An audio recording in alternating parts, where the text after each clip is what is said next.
राज और पूजा एक साथ पढ़ाई करते थे। वह दोनों एक अच्छे दोस्त थे। राज मध्यम वर्ग परिवार से था, लेकिन पूजा एक बहुत ज्यादा अमीर घर की लड़की थी। दोनों साथ में पढ़ाई करते थे और साथ में कॉलेज पढ़ने के लिए जाया करते थे। दोनों के घर एक ही गांव में थे, इसी कारण थे दोनों कॉलेज के बाहर भी खेलने के लिए जाया करते थे। ऐसे में राज और पूजा दोनों में काफी ज्यादा गहरी दोस्ती हो गई थी।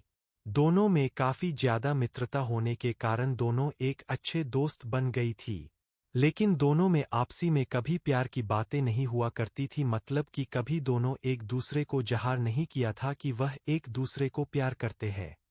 धीरे धीरे इनकी दोस्ती और गहरी बनती गई और इन दोनों को दोनों के साथ रहने की आदत हो चुकी थी और दोनों कभी भी अलग नहीं रह सकते थे। धीरे धीरे राज को पूजा से बेइंतहा प्यार हो गया था, लेकिन पूजा को इस बारे में नहीं पता दे। पूजा हमेशा चाहते थे कि वह एक अमेरिका तथा विदेश में रहने वाले लड़के से शादी करेगा जो बहुत ज्यादा अमीर होगा। लेकिन राज एक मध्यम वर्ग परिवार से था, इसी कारण से पूजा की ध्यान राज पर नहीं गया। पूजा हमेशा से ही चाहते थे कि हमें अमेरिका में रहने वाले लड़के जो बहुत ज्यादा कमाते हैं, मैं उन्हीं से शादी करूंगी और उनके साथ पूरी जिंदगी भर खुश रहूंगी। धीरे धीरे समय बीतता गया। पूजा की शादी की उम्र हो चुकी थी। उनके माता पिताजी हम लड़के ढूंढने की तैयारी कर रहे थे। जैसे ही एक दिन पूजा राज कहता है कि मेरे पिताजी तथा माताजी मेरे लिए लड़का ढूंढने का प्रयास कर रहा है, तो उसके बाद हर आज के पैरों तले जमीन निकल गई, क्योंकि राज भी पूजा से बेइंतहा प्यार करता था।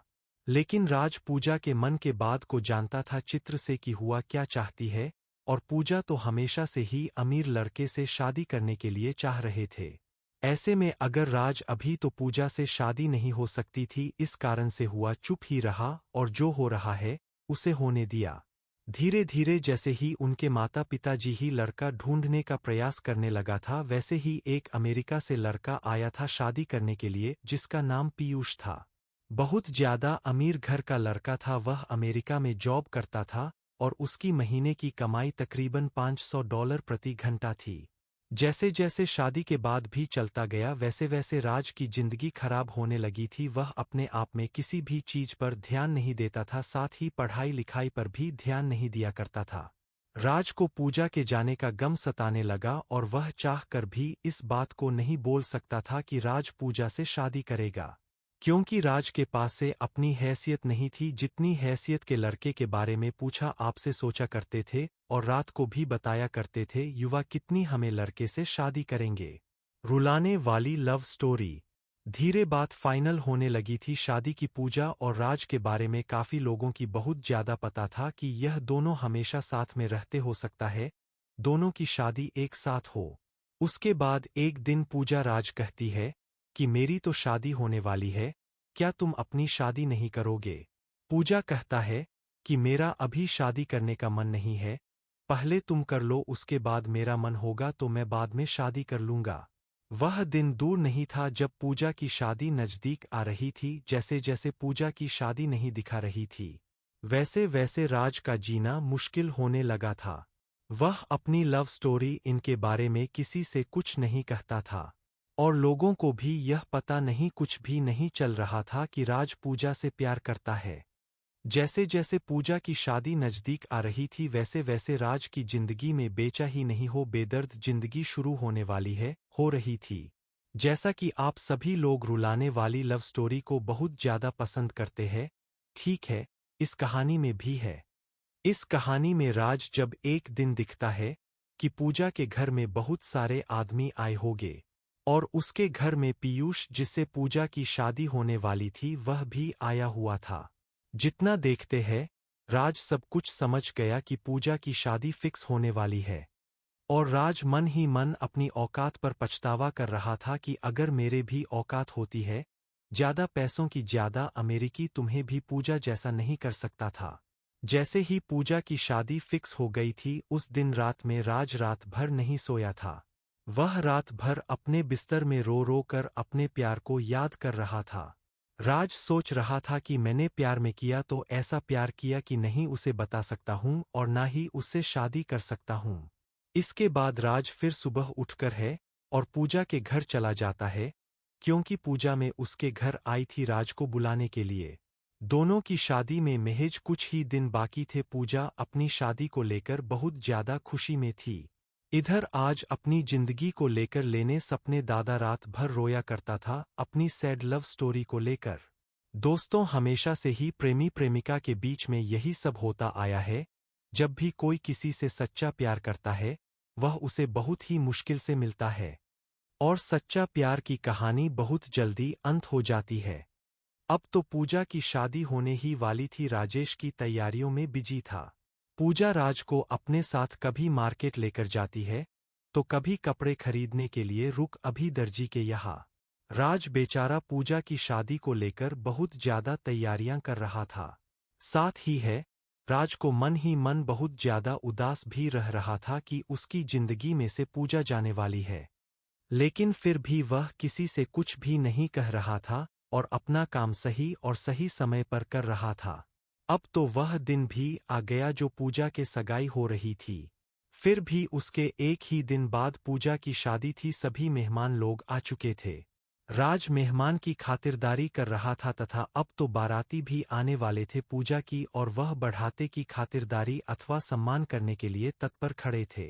आपको बता देगी, दिल में इतनी ज्यादा दर्द होने की वजह से अपनी प्यार की कहानी किसी को बताए बिना एक बार चुपचाप सब कुछ जान कह रहा था। अब तो पूजा की शादी हो गई थी। पीयूष बस के साथ घूमने फिरने के लिए तथा हनीमून मनाने के लिए कहीं दूर जाने वाला था। राज मन ही मन उदास हो रहा था। उन्होंने पूजा को लेकर खो गई चिंता ही छोड़ देते, क्योंकि अब तो पूजा की शादी भी हो गई थी। अब तो कुछ नहीं होने वाला था। पीयूष और पूजा दोनों साथ में घूमने के लिए चले जाते हैं। दोनों साथ में जब घूमने जाते हैं, एक मॉल में शॉपिंग करने के लिए जाती है पूजा और पीयूष दोनों। जैसे ही मॉल में शॉपिंग करने के लिए अंदर जाती है तो पीयूष को किसी प्रकार का काम लग जाता है। वह कहता है कि तुम गाड़ी लेकर अपने घर चले जाओ, मैं काम कर कर घर वापस आ जाऊंगा। जैसे ही गाड़ी लेकर पूजा घर आ रही थी तो गाड़ी में ही फिर उसका मोबाइल छोड़ गया था। उसके मोबाइल में एक लड़की का फोन आ रहा था जिसका फोटो भी उसके कॉलर आईडी पर लगा हुआ था। वह लड़की तो नहीं ज्यादा सेक्सी थी, नग्न अवस्था में फोटो लगा हुआ था। यह देखकर पूजा को गुस्सा आ गया और उन्होंने सोचा कि यह कौन लड़की है जो मेरे पति को फोन करती है। पूजा गुस्सा से फोन उठाती है। वैसे ही फोन उठता है, उधर से आवाज आती है, जानू तुम कहाँ हो, लग रहा है मुझे छोड़कर कहीं चले गए हो या तुम्हें कोई दूसरी मिल गई है। अब तो तुम मुझे फोन भी नहीं करते हो। यह देखकर पूजा को बहुत ज्यादा गुस्सा आ जाता है। हुआ फोन काट देता है। जैसे ही पूजा फोन करती है, वह बहुत ज्यादा गुस्से में होती है। वह गाड़ी इधर उधर और बहुत ही स्पीड चलाने लगती है। गाड़ी स्पीड चलाने के क्रम में उसके सामने एक बहुत बड़ी गाड़ी आती है और पूजा गाड़ी को कंट्रोल नहीं कर पाती है और उस गाड़ी में जाकर टक्कर मार देती है। पूजा जैसे ही गाड़ी को टक्कर मार दी है, वह बेहोश हो जाती है। अब तो पूछा कि बहुत ज्यादा हालत खराब हो गई थी। उसके दिमाग से बहुत ज्यादा खून निकल रहा था, मतलब उसके सर में चोट लगी थी। जैसे ही ऐसी जानकारी पूजा के घर वाले तथा राज को मिलती है, वह तुरंत ही दौड़े दौड़े शहर जाकर अपनी पूजा को उड़ाकर हॉस्पिटल लेकर आता है। हॉस्पिटल ले जाने के क्रम में पूजा की हालत बहुत ज्यादा खराब हो जाती है, जिस कारण से उसे बहुत ज्यादा मात्रा में उसके सर से खून भी निकल रहा था। यह देखकर राज को बहुत ज्यादा फिक्र होने लगी थी, लेकिन फिर भी वह पूजा को संभाल कर हॉस्पिटल लेकर गया। हॉस्पिटल लेकर जाने के बाद डॉक्टर ने चेक करता है और कहता है कि इसके दिमाग में चोट आई है। पूजा के दिमागी हालत सही नहीं है। हो भी सकता है यह पूजा को अब कुछ याद भी ना आए, और याद आने में कितना दिन लग जाए यह कह भी नहीं सकते हैं। उस समय तक अब तो पीयूष हॉस्पिटल आ चुका था। डॉक्टर की यह बातें सुनकर पीयूष कहता है कि अगर इसे याददाश्त नहीं आएगी तो मैं इसे नहीं रखूंगा। अगर इसकी स्वास्थ्य सही नहीं रहेगी तो यह मेरा कौन सा काम आएगी। इससे बेहतर होगा कि मैं कोई दूसरा शादी कर लूंगा, आप अपना बेटे को देख लीजिए। यह बात पीयूष कहता है पूजा के माता पिता से। लेकिन पूजा के माता पिता भी इन सभी बातों को नहीं बोलना चाहते थे, नहीं सुनना चाहते थे, क्योंकि उसके बेटे की तबीयत बहुत ज्यादा खराब थी। वह जल्द से जल्द चाहते थे कि उसकी बेटी पूजा पहले सही हो जाए, उसके बाद जो होगा देखा जाएगा। इतना कहते पीयूष कहाँ से चला जाता है और कहता है कि अगर इसकी तबीयत और इसकी दिमागी हालत पूरी तरह से सही हो जाए तो मुझे बता देना। और साथ में पीयूष यह भी कहता है कि अंग्रेज के दिमागी हालत सही नहीं हो रही होगी तो मुझे मत बताना, मैं दूसरा दोबारा शादी कर लूंगा। यह सब सुनकर पूजा मन ही मन रो रही थी, लेकिन राज उसे दिलासा दिलाया था कि सब कुछ सही हो जाएगा, तुम बस सही हो जाओ। अब तो पूजा को छोड़कर पिक्स अभी चला गया था, लेकिन उसकी देखरेख करने के लिए राज वहां मौजूद था। एक दिन और रात एक करके पूजा को अपनी मेहनत से बहुत ज्यादा सेवा कर रहा था। और फिर इतना भी काम लगता, मेडिकल दवाई जाना लाना या कोई भी काम तो राजे किया करना था। सुबह बहुत ज्यादा मात्रा में हनी के समान दाता फल पूजा को लाकर दिया करता था, जिसके कारण सुलझा को इस पर ज्यादा प्यार आने लगा था। थोड़ा सा भी दूर नजर से होता था राज तो पूजा को तुरंत ही राज की चिंता होने लगती थी। लेकिन उसे घरवाले पूजा को कहते हैं कि अब तुम हमेशा राज राज क्यों करते रहती हो, राज तुम्हारा कौन लगता है। राज थोड़ा सा भी सोने या कोई काम से अपने घर जाता था तो पूजा हमेशा राज को आवाज देने का प्रयास करता रहता था। पूजा को जब भी किसी चीज की जरूरत पड़ती थी तो वह हमेशा से ही राज से मांगा तो करती थी। एक दिन जब पूजा अपने माता पिता से कहती है कि राज कहाँ है, बोला हमें उसे बात करनी है। तो पूजा के माता पिता कहता है कि राज की शादी होने वाली है, राज भी अपनी लड़की देखने के लिए बाहर गया हुआ है। इतना सुनते ही पूजा के दिल में घबराहट होने लगती है और कहता है कि मेरा आज को लड़की की क्या जरूरत पड़ी है, आज तो बोल रहा था कि अभी वह शादी नहीं करेगा। फिर उसके माता पिता कहता है कि राज की भी शादी की उम्र हो गई है। उसके माता पिता बोल रही है कि शादी करने के लिए इसी कारण से राज अपनी लड़की देखने के लिए गांव से बाहर गया हुआ है। फिर वह कहती है कि मुझे उसे जरूरी काम है, उसे जल्दी बोला दो। राज के माता पिता तथा राज दोनों तैयार हो रहे थे लड़की देखने जाने के लिए, तभी पूजा के माता पिता को फोन करके कहता है कि राज कहाँ है। राज के पिताजी कहते हैं कि राज अभी तैयार हो रहा है, उसके बाद हम लोग लड़की देखने के लिए जाएंगे। फिर उसके बाद पूजा के पिताजी कहते हैं कि पूजा राज को खोज रही है, शायद उसे कोई जरूरी काम होगा, इसीलिए राज को थोड़ा सा समय निकालकर बोलना कि पूजा उससे मिलने के लिए चाह रही है और कुछ देर के लिए वह अस्पताल आ जाए, फिर उसके बाद यहाँ से लड़की देखने के लिए जा सकता है। फिर उसके बाद राजा अस्पताल आता है पूजा से मिलने के लिए। उसके बाद पूजा कहती है कि क्या तुम शादी करना चाहते हो मुझसे, क्योंकि पूजा एक दिन राज को अपने रूम में रोते हुए सुन लिया था और वह यह भी जान दे देगी राज मुझसे प्यार करता है। उसके बाद राज कहता है कि मैं तो हमेशा सही तुमसे प्यार करता था और करता रहूंगा। ऐसे में अगर तुम मुझसे प्यार करती हो तो मुझसे शादी कर सकती हो, वरना मैं अपनी लड़की देखने के लिए मेरे पास था पिता के साथ लड़की देखने जा रहा हूं। उसके बाद पूजा राज का हाथ पकड़ लेती है और कहती है कि मैं तुम्हारे साथ जीना मरना चाहती हूं। मैं भी तुमसे बहुत पहले से ही प्यार करती थी, लेकिन अपने प्यार को समझ नहीं पा रही थी। मुझे तो इतना अमीर लड़का चाहिए तो शादी करने के लिए, लेकिन आप मेरा सोच बिल्कुल बदल चुका है। अब मैं तुमसे शादी करने के लिए तैयार हूं।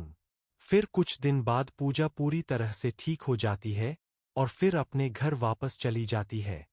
उसके बाद पूजा के पिताजी उसके माता पिता को बुलाता है और कहता है कि आपके बेटे ने कहा था कि वह पूजा से शादी नहीं करेगा, हम लोग आप सारा रिश्ता तोड़ने वाले हैं। उसके बाद पीयूष माफी मांगता है और कहता है कि मैंने गलती से बोल दिया, तो मुझे लगा था कि अब पूजा सही नहीं होगी, लेकिन अब तो पूजा बिल्कुल सही हो गई है, मुझे ही पूजा को रखने में कोई आपत्ति नहीं है। लेकिन पीयूष की हकीकत जानने के बाद पूजा कहती है कि उसका चक्कर बाकी अन्य लड़कियों से भी चलता है, इस कारण से मैं फिर उसे शादी नहीं कर सकती हूँ। उसके बाद पीयूष बहुत ज्यादा मिन्नतें करता है, लेकिन राज के माता पिता और पूजा के माता पिता नहीं मानते हैं। उसके बाद पूजा अपना रिश्ता सारा उसे तोड़ देती है और दोनों फैमिली के बीच पूरी रिश्ता खत्म हो जाता है। उसके बाद पूजा हो रहा है कि शादी बड़े ही धूमधाम से सभी के आज्ञा के अनुसार होती है। शादी के दिन पूजा और है राज बहुत ज्यादा खुश थे। पूजा को क्या मालूम चल गया था कि पैसा कुछ भी नहीं होता है अगर जिंदगी में प्यार नहीं है तो। क्योंकि पैसा तो कमाया जा सकता है, लेकिन एक अच्छा इंसान जो प्यार करने वाला होता है वह कभी नहीं मिल सकता है। पूजा को यह अच्छी तरह से मालूम हो गया था कि जिसके पास ज्यादा पैसा रहता है वह ज्यादा ही लड़कियों के चक्कर में रहता है, और जो बाहर देश में रहता है वह तो बहुत ज्यादा लड़कियों के चक्कर में रहता है। इसी कारण से वह अपने पड़ोस में रहने वाले राज से शादी करने का फैसला किया था। अब तो शादी करके दोनों अपनी अपनी जिंदगी बहुत अच्छा था, बहुत मस्ती के साथ गुजर रही थी।